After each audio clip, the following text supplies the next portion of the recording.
So what I'm going to do this week is I'm going to jump into a video covering some of the information we got from the latest live stream, and I've also seen people saying they potentially think this will push back the Alpha 2 drop or the launch of it, or potentially even the launch of the game, and I'm going to state some facts and some information of why I don't actually believe it will, and not only that, I still am of the strong belief that we could have a high chance of seeing that drop Q1 2023, maybe February March time for the full Alpha 2 launch. But we'll just jump right into the video now and get amongst it all. So starting, in the latest live stream, we found out that the new map Intrepid has been working on has changed in size. The map is now 2.5 times bigger than it used to be, going from 480 kilometers squared to the new 1200 kilometers squared. Now a lot of people are actually saying this is 3 times the size. I suppose in the grand scheme of things, I think it works out at 240 kilometers more. It isn't a big deal, and it is 2.5 times if you really want to be nitpicky with it, but from my point, that's kind of why I'm being a bit precise with the size of the map.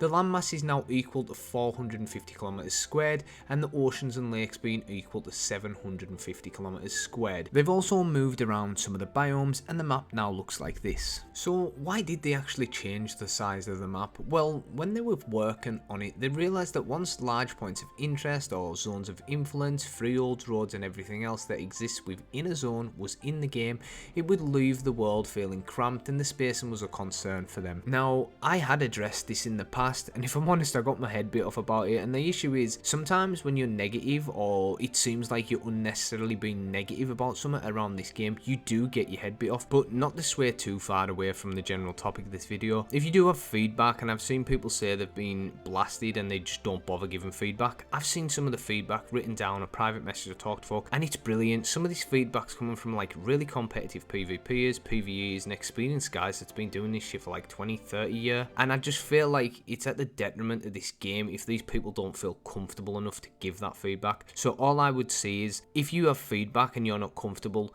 putting it out in the open because certain parts of the community are going to roast you and you don't really want to be a part of that, make an alt account, write that shit up on the forums, hit them up in Discord. Now I probably shouldn't say that being a content creator for Ashes of Creation, but I'm just being honest. The forum seems to be quite a more chill place to give in the feedback, and it's not as active, so you probably get a higher chance of getting seen over there. But jumping back onto the overall video topic, they didn't want the density of the content to feel overwhelming. They wanted you to actually be able to see and experience the environments. Now what I'm going to do now is I'm going to go into why I personally believe the map changes will not affect the Alpha 2 release date, and why I think we could still see in Q1. So we'll start with the fact that they've just increased their staff quite dramatically for such a small team. This year Intrepid has hired 40 more people so far to work on the game. Those numbers are from the August 2022 live stream from Steven during his studio update. Those 40 people will now be helping to build a world, whether it be in environmental design, general design or tech, but they're going to help speed up the progress and the development of this game. Then we move on to Unreal Engine 5. Now this year we've seen Intrepid move from Unreal Engine 4 to 5, and already from what we have seen this year alone, we can see that porting to UE5 has substantially increased the productivity on the game. If you actually think about what we've seen this year, let alone the past 5 months, say the past 5 months, we've had major updates like the character creator, we've had immersive weather and season systems, updated combat, the Riverlands, they even dropped on us the Tolnar images, as well as the desert biome, and this is substantial progression that they have made just in 5 months alone.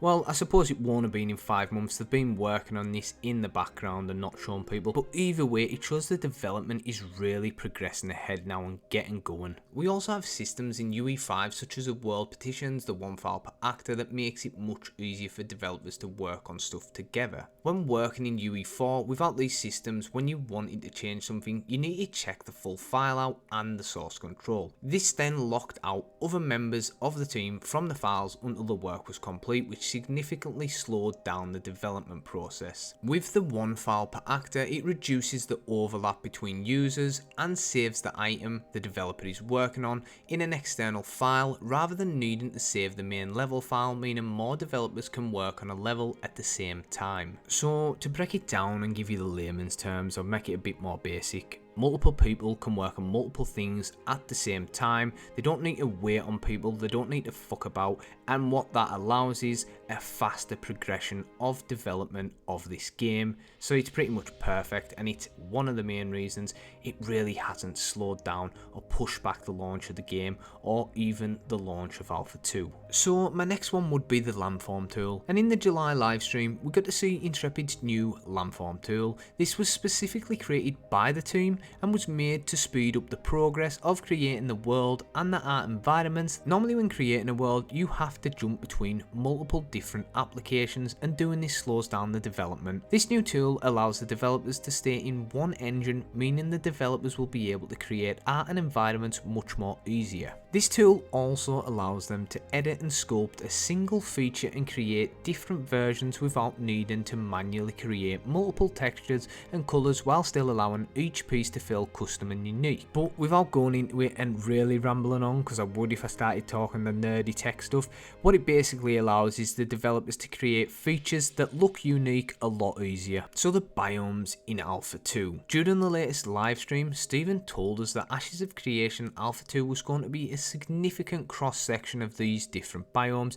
and he did say it was going to be the riverlands, the desert, the forest, with some badlands mixed in. I'm going to be honest, when he said this, like, I had this whole idea and plan and structure and all these weird things I had wrote down, and I had this thing formulated in my mind. I was almost certain I knew how it was going to play out on the map, and then he dropped this and I was like, oh shit, the map's changed, everything's different now, all the stuff I thought about is just total bullshit, and I need to reformulate, go back, look through stuff and figure out what I actually believe it's going to look like, or what potentially part of the map it could be. Which then led me into my nerdy no life ways when it comes to this game, and it's fairly sad, but I am extremely passionate about the game and development, so I do stalk it quite a lot. But that led me into the May and June development live streams. We had seen the Riverlands biome, we had seen how that had progressed, and in the July development live stream we even got the trailer showing the desert biome. In the August development live stream we got a look at the forest biome. Although it was only a small snippet, I do get that, we still got to see the forest biome. If these are the main areas we're going to see in Alpha 2, they've clearly been worked on, and as we have seen them all now over the next couple of months,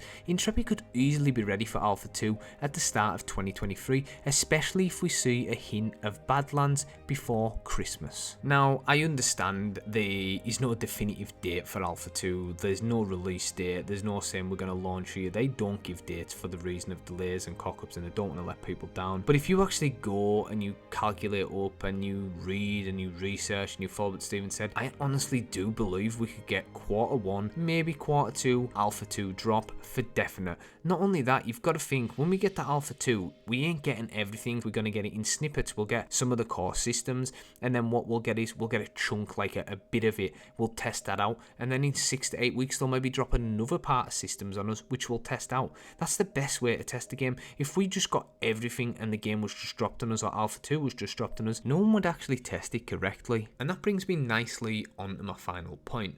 Some people expect Alpha 2 to be everything all at once, as during Alpha 2 we're going to be seeing 80% of the systems. When Alpha 2 drops, not everything we're going to be testing in Alpha 2 will be there from the start. We're going to get segments of the game over a long period of time. So my thinking is it's probably going to be about 12 to 18 months, and over that period of time we're going to get more and more content added in, and if issues arrive they're probably going to wipe, so it could be maybe wipes every 6 to 8 weeks. I don't know, that's speculation, it could be even further apart than that, but this is going to happen during that time.